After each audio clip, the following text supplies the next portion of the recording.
Halo, jumpa lagi bersama saya Yanuarius. Saya akan membahas tentang evaluasi non-tes berbasis HATS.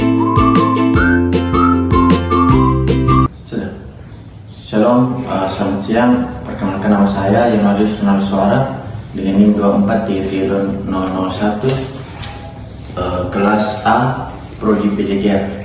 Di sini saya akan membahas tentang pekerjaan dari kelompok lain atau masalah tentang alat evaluasi non-tes berbasis HOTS. Alat evaluasi non-tes berbasis HOTS adalah metode penilaian yang tidak menggunakan tes tertulis standar, melainkan fokus pada pengukuran kemampuan berpikir tingkat tinggi siswa. Alih-alih yang mengukur hafalan atau pemahaman sederhana, alat ini dirancang untuk menilai kemampuan siswa dalam menganalisis, mengevaluasi, menciptakan, dan memecahkan masalah. Contohnya termasuk yang pertama adanya portofolio. Portofolio adalah kumpulan karya siswa yang menunjukkan perkembangan kemampuan mereka dari waktu ke waktu. Ini dapat mencakup esai atau proyek, karya seni, presentasi, dan lain-lain. Yang kedua adanya proyek.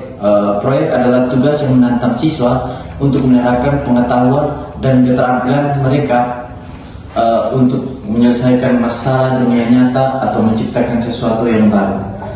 Yang ketiga adanya presentasi. Siswa mempresentasikan temuan mereka, analisis mereka, atau solusi mereka kepada kelas atau audiens lain. Ini menilai kemampuan komunikasi dan berpikir kritis mereka. Yang keempat adanya diskusi kelas. Partisipasi aktif dalam diskusi kelas yang terstruktur dapat menunjukkan kemampuan siswa dalam berpikir kritis, menganalisis, dan berargumen. Yang kelima, observasi. Observasi adalah guru mengamati perilaku siswa dalam pembelajaran untuk menilai kemampuan mereka dalam pemecahan masalah, berkolaborasi, dan berpikir kreatif. Yang keenam, jurnal refleksi. Siswa merefleksikan proses pembelajaran mereka dan kemampuan berpikir mereka melalui penulisan jurnal, yaitu keunggulan alat non-tes berbasis HOTS. Menilai kemampuan berpikir tingkat tinggi. Fokus utama pada kemampuan menganalisis, mengevaluasi, menciptakan, dan memecahkan masalah. Lebih otentik. Menilai kemampuan siswa dalam konteks yang lebih relatif dan relevan dengan kehidupan nyata. Menunjukkan proses berpikir memberikan wawasan lebih mendalam tentang bagaimana siswa berpikir dan memecahkan masalah. Lebih fleksibel, dapat disesuaikan dengan berbasis mata, pelajaran, dan tingkat kelas. Kelemahan dari alat evaluasi non-tes berbasis HOTS. Yang pertama, penilaian lebih subjektif. Membutuhkan kriteria penilaian yang jelas dan konsisten untuk meminimalkan bias. Yang kedua, membutuhkan waktu dan usaha. Membutuhkan lebih banyak waktu dan usaha dari guru dalam menyiapkan atau melaksanakan dan menilaikan. Sulit untuk diukur secara kuantitatif. Hasil penilaian mungkin lebih kualitatif dan kuantitatif. Yang kita membahas pada tujuan alat evaluasi non-tes berbasis HOTS.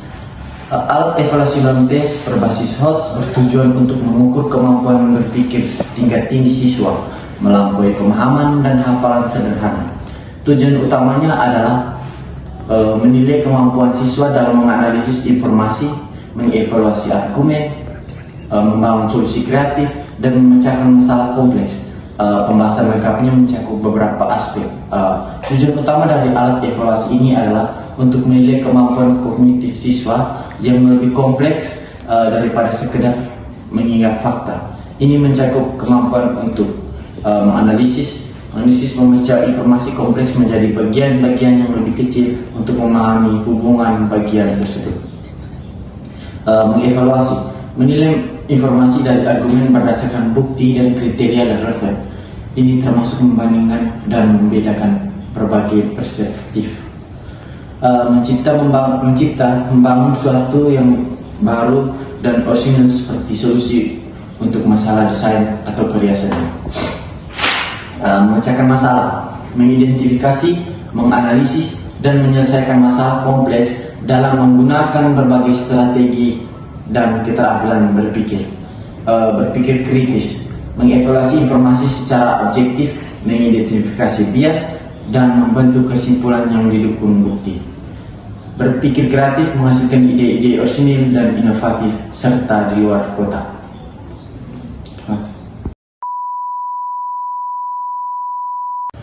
Oke, baik, sekarang kita memasuki pada manfaat utamanya. Manfaat dari yang pertama, menilai kemampuan berpikir tingkat tinggi. Alat-alat ini dirancang khusus untuk mengukur kemampuan analisis, evaluasi, sintesis, dan kreatif siswa. Bukan hanya kemampuan menghafal, ini memungkinkan guru untuk mendapat gambaran yang lebih komprehensif tentang pemahaman dan kemampuan siswa. Yang kedua, asesmen yang lebih otentik. Berbeda dengan tes tertulis yang terkadang bersifat abstrak, alat evaluasi non-tes seringkali melibatkan tugas-tugas yang lebih realistis dan relevan dalam kehidupan sehari-hari. Yang ketiga, memahami proses berpikir siswa. Metode-metode seperti portofolio, proyek, presentasi memberikan wawasan yang lebih mendalam tentang bagaimana siswa berpikir dan menyelesaikan masalah. Guru dapat melihat langkah-langkah yang diambil siswa, strategi yang digunakan, dan kesulitan yang dihadapi. Meningkatkan motivasi dan partisipasi siswa. Tugas-tugas yang menantang dan kreatif dapat meningkatkan motivasi dan partisipasi siswa. Mereka merasa lebih terlibat dalam proses pembelajaran ketika diberi kesempatan untuk mengeksplorasi ide-ide mereka dan menunjukkan kemampuan mereka dengan cara yang unik. Yang keempat, fleksibilitas dan adaptasi. Alat evaluasi non-tes dapat disesuaikan dengan berbagai mata pelajaran, tingkat kelas, dan gaya belajar siswa. Guru memiliki kebebasan untuk memiliki metode yang lebih sesuai dengan kebutuhan dan tujuan pembelajaran. Yang berikut, pengembangan keterampilan.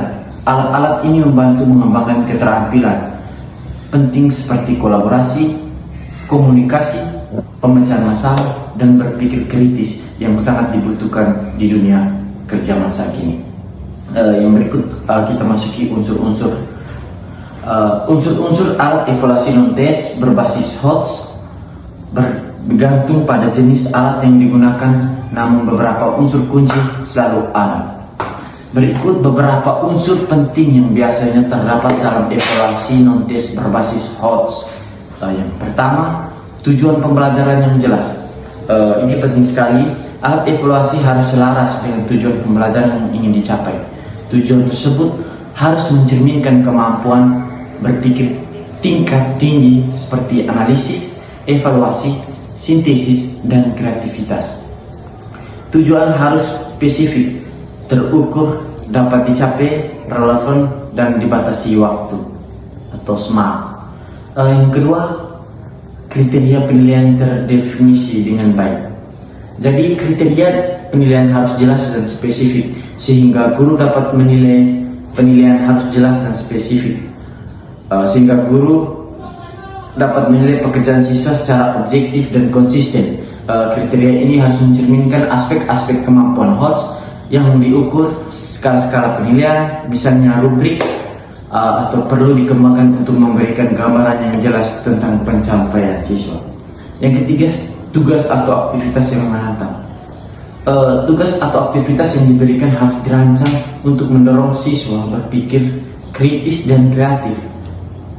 Tugas tersebut harus kompleks dan menuntut lebih dari sekedar mengingat atau memahami informasi. Contohnya proyek, penelitian, presentasi, portofolio, simulasi, atau debat. Konteks yang relevan.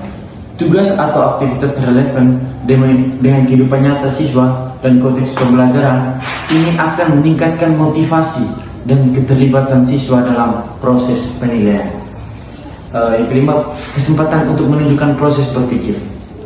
Alat evaluasi harus memungkinkan siswa untuk menunjukkan proses berpikir mereka, bukan hanya hasil akhirnya. Ini dapat dilakukan melalui jurnal refleksi, presentasi yang menjelaskan proses pemecahan masalah atau dokumentasi, langkah-langkahnya dapat menyelesaikan proyek. Yang keenam, umpan balik yang konstruktif. Guru harus memberikan umpan balik yang konstruktif dan spesifik kepada siswa setelah penilaian. Umpan balik ini harus membantu siswa memahami kekuatan dan kelemahan mereka serta bagaimana mereka dapat meningkatkan kemampuan berpikir tingkat tinggi. Sekarang kita memasuki penutup. Saya memberikan kesimpulan kepada teman-teman semua.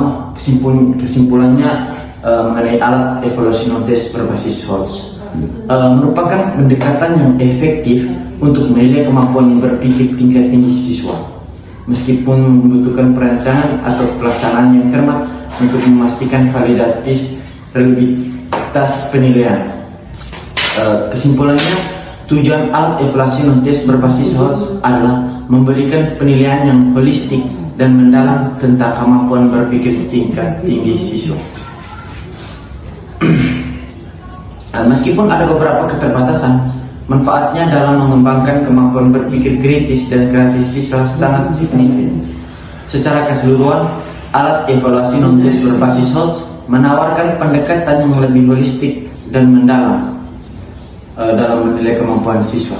Dengan fokus pada kemampuan berpikir tingkat tinggi dan konteks yang relevan, alat-alat ini berkontribusi pada pembelajaran yang lebih bermakna dan pengembangan keterampilan yang komprehensif. Dengan memperhatikan unsur-unsur di atas, guru dapat mengembangkan alat evaluasi non-test berbasis HOTS efektif dan dapat memberikan gambaran yang akurat tentang kemampuan berpikir tingkat tinggi siswa. Sekian dan terima kasih.